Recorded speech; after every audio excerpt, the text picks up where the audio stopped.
Officer Daniel Rourke was a second-generation cop, raised on tales of justice and sacrifice from his father, a retired detective who still carried himself like a man with a badge.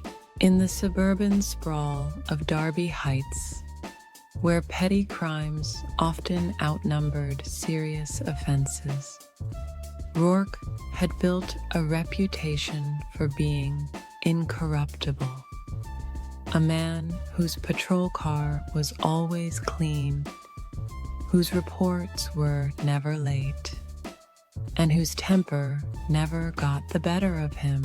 In a department plagued by minor scandals and questionable overtime logs, Rourke stood out. Clean badge, clean conscience. But even clean badges get tarnished. It started with a call on a Tuesday afternoon, a break-in at a local warehouse near the docks. Standard fare. Rourke arrived within minutes. His partner, Officer Linda Gray, sitting beside him in silence. The warehouse was owned by a man named Marco Lazzaro, a quiet millionaire with fingers in shipping, real estate, and, as Rourke would soon discover, far murkier businesses. The scene was too clean, no broken locks, no forced entry. Yet the security footage showed a masked man inside for 10 minutes, rifling through files and leaving without touching a single crate. Rourke found the file cabinet empty, the drawer pulled open like a wound. Lazzaro showed up 20 minutes later in a tailored suit and sunglasses, despite the overcast sky. "I don't think anything was taken," he said, eyes too calm, voice too measured. "Just kids, probably hoping to find something worth stealing." Rourke didn't believe that for a second. That night, after the report was filed, Linda suggested they swing by the warehouse again. She had a feeling. Rourke hesitated. Off-duty investigations were frowned upon, but he trusted her instincts. When they arrived, a black SUV was parked inside the loading dock. Two men exited, carrying a heavy-looking duffel bag. Linda snapped a photo just as the headlights of the SUV flicked on, blinding them. The SUV peeled off, tires screeching. They gave chase, but the SUV disappeared into the industrial maze. Back in her apartment later, Linda shared the photo. There's from a grainy, but good enough to make out one of the men.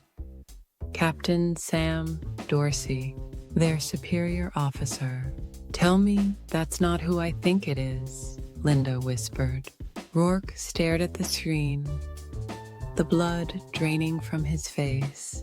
Dorsey had a sterling reputation, one of the youngest captains in the state, a war hero, a man with medals and a square jaw made for press conferences.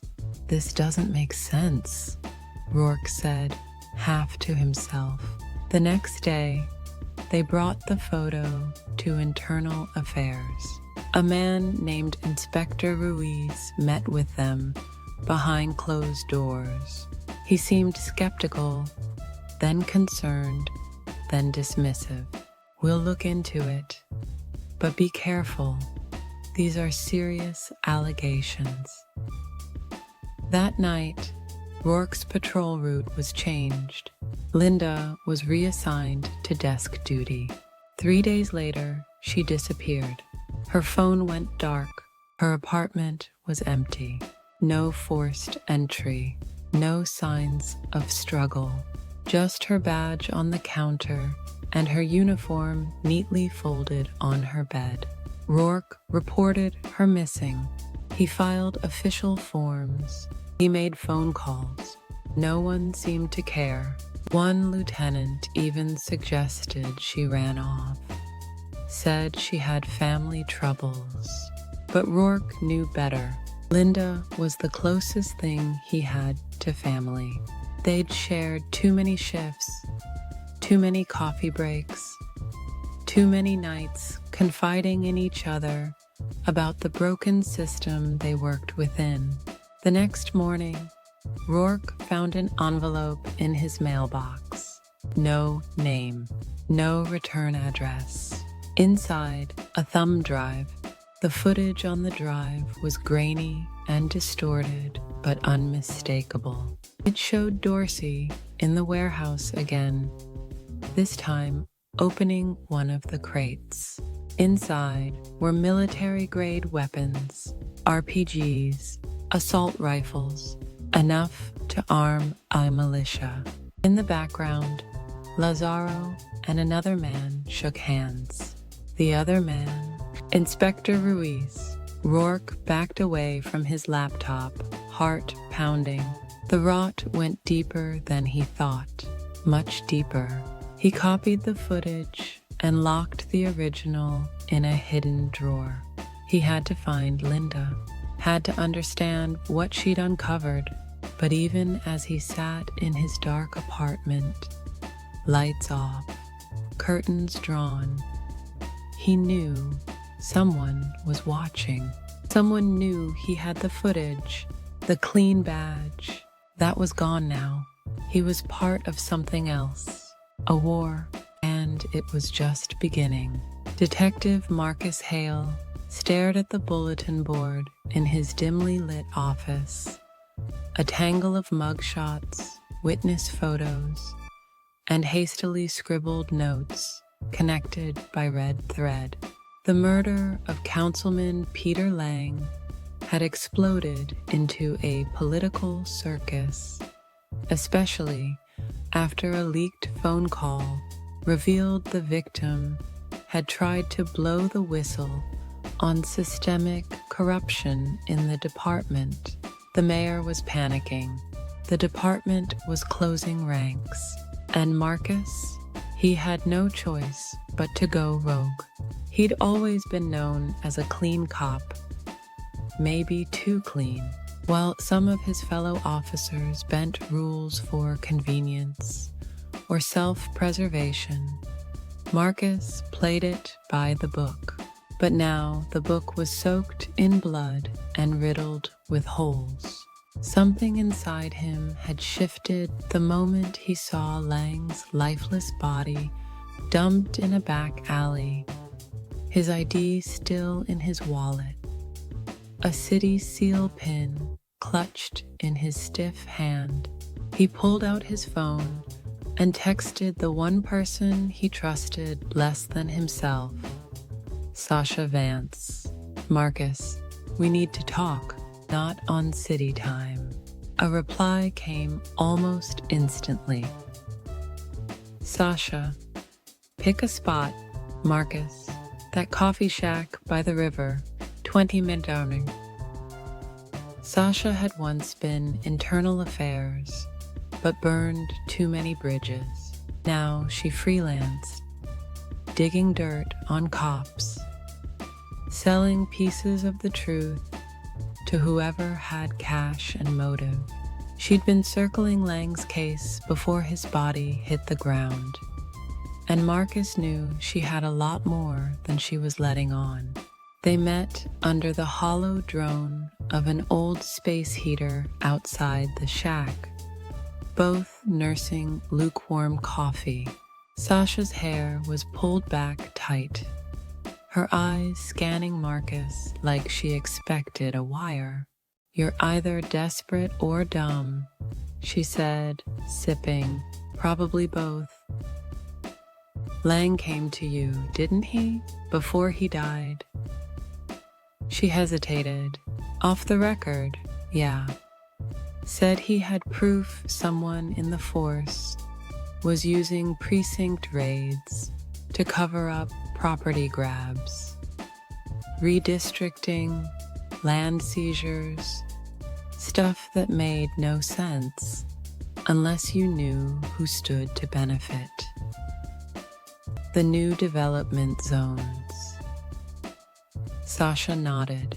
Every time there's a gang sweep or a fentanyl bust, a month later, that land gets reclaimed by the city, then sold to a shell company. Guess who's on the board? Marcus already knew the answer. Chief Rory Denton, the face of reform, the man who'd given Marcus his badge, the man now positioned to run for mayor. You got proof? Sasha tossed him a flash drive. Encrypted. You'll need a key. Lang stashed it in his old campaign office. Not city property, so no chain of custody issues. But get there quick. If Denton knows you're snooping... She didn't finish the sentence. Marcus broke into Lang's shuttered office just before midnight.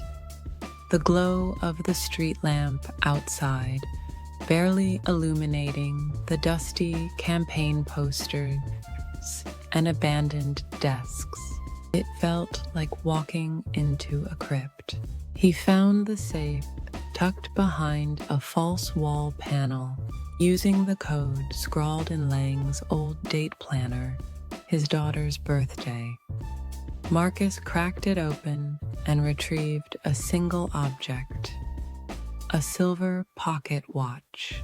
He popped it open, expecting a recording device or memory card. Instead, a note fluttered out.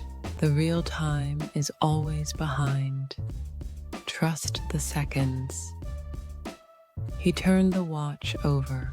Etched inside was a tiny string of numbers, a decryption key. Suddenly, everything clicked. Marcus bolted out of the office, heart pounding, clutching the watch like it held the key to his own survival. Back home, he decrypted the files Sasha gave him. Spreadsheets, maps, financial transfers, enough evidence to bury Denton and a handful of city officials. But the most shocking document was an internal memo from a confidential informant stating Marcus himself had been flagged as a threat. Surveillance authorized. Target is unaware. Use caution. He sat back, reeling. They knew. They had eyes on him, maybe even tonight. That's when the power cut out. Darkness swallowed the apartment. Marcus drew his sidearm and backed toward the bathroom. Smallest room, one exit, tile floors that wouldn't creak. He waited, listening. A shadow moved past the hallway. A second later, a flashlight beam lit the wall, sweeping the space like a searchlight. Marcus Hale, a voice called. Drop the weapon. He recognized the voice. Detective Lionel Briggs, supposed to be on vacation. Marcus stayed silent. You've seen too much, Hale. Don't make this messy. Marcus dove. One shot rang out. 2, then 3. Silence. He emerged slowly, weapon raised, and found Briggs bleeding on the kitchen floor. Not dead, but close. A radio crackled at Briggs's side. Team 2, status? Marcus picked it up and spoke. Target down. Clear. A pause. Copy. Stand by. He took the radio and ran. Sasha met him in the back of a cargo van in an industrial lot on the edge of the city. You burned a cop, she said. He came for me first. She opened her laptop. You're not safe here, but if you release this data, you might burn down the whole system. What about Denton? His name's all over it. He's the tip of the spear, but there's more. Judges, business leaders, cops in 3 other cities. Marcus stared at the screen, at the truth. We leak this, we'll have a war. Sasha gave him a hard look, or a revolution. Marcus knew then there was no going back, only forward, into fire. He hit upload. The air was heavy with anticipation as dawn broke over Pine Valley. Detective Elena Ramirez stood in the kitchen of her modest home, her hands wrapped around a chipped coffee mug. She hadn't slept much. The events of the last 2 days weighed on her like an anchor.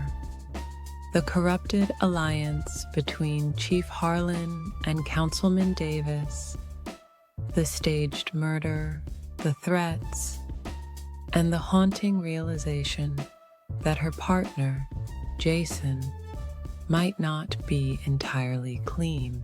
But today wasn't for doubts. Today was for justice. Elena arrived at the precinct early. The air inside was cold, sterile. Officers moved about their duties with the casual indifference of routine. But Ramirez's presence had changed. Something about her was steelier, more certain. She carried a leather folder tucked under her arm and a flash drive in her pocket. She stepped into her captain's office, uninvited. Captain Shaw, a seasoned leader with a gravelly voice and a no-nonsense attitude, looked up from his paperwork. "We need to talk," Elena said. "I figured you'd come in with something big. What is it?" She laid the folder down on his desk. "Evidence. Internal Affairs already has a copy, but you need to see it first." Captain Shaw leafed through the papers, his expression growing darker with every page. Financial records, witness statements, call logs, and a transcript from an anonymous whistleblower who described the staged homicide and cover-up. "Jesus," he muttered. "Harlan and Davis and Jason?" "Jason's involvement is still unclear," Elena said carefully. "He may have known, but he didn't orchestrate it. We need to bring him in." Captain Shaw nodded slowly. "All right, we'll move on this now. You'll lead the arrest team." Elena felt a pang of unease, but buried it. The time for hesitation had passed. The first arrest came quickly. Councilman Davis was detained during a breakfast meeting with developers, his smug smile vanishing as 2 plainclothes officers escorted him from the restaurant in cuffs. Elena watched from across the street, unseen. She wanted him to know this wasn't just a takedown. It was a reckoning. Chief Harlan was more difficult. When the warrant was served at his office, he'd already fled. The safe in his office was open, files gone, computer wiped. But Ramirez had anticipated this. She had traced his wife's credit card activity and knew exactly where he'd run. He was found in a small cabin an hour outside of town, trying to destroy a second set of ledgers in the fireplace. "You really think you're smarter than all of us, don't you, Harlan?" Elena said as she stepped inside, her weapon drawn. You don't understand the pressure I was under, Harlan said, turning slowly. The city's dying. We needed funding. Davis made promises. I didn't know it'd go that far. You didn't care, she said. That's worse. The final confrontation was the hardest. Jason. Elena found him in their old stakeout spot, an abandoned parking structure overlooking the bridge where they once busted a ring of car thieves. He stood leaning against the railing, watching the water below. I figured you'd come here, she said, her voice quiet. Jason didn't turn. You ever wonder if we're just gears in a broken machine? That no matter how hard we push, the system still eats us alive? I don't believe that. We have choices, even when they hurt. Jason finally looked at her. His eyes were tired, older than they should have been. I didn't know what Harlan was planning, but I didn't stop it either. I told myself it was above me, that it was political. I regret it every day. You should have come to me. I was scared of losing the only good thing I had left. Elena stepped forward, placing the cuffs in his hands. He didn't resist. The trials were long, messy, and highly publicized. Davis was sentenced to 15 years for corruption, fraud, and obstruction. Harlan got 22 for conspiracy and tampering with evidence. Jason, in a surprising show of remorse, pled guilty and cooperated with prosecutors, receiving a reduced sentence of 5 years and a chance at redemption. Elena became a local hero, her integrity a beacon in a storm of deceit. But she didn't feel like a hero. She had simply done what needed to be done. And the cost, her friendship with Jason, her belief in the system, was steep. But the department was cleaner now. Officers began speaking up more. The community started trusting again. Slowly, change took root. On a quiet Sunday, Elena walked through the city park alone. The air was warm. Children played. Life went on. She stopped at a bench and sat down, looking out across the green field. Justice was never perfect, but it was possible. And for the first time in a long while, she allowed herself a small smile.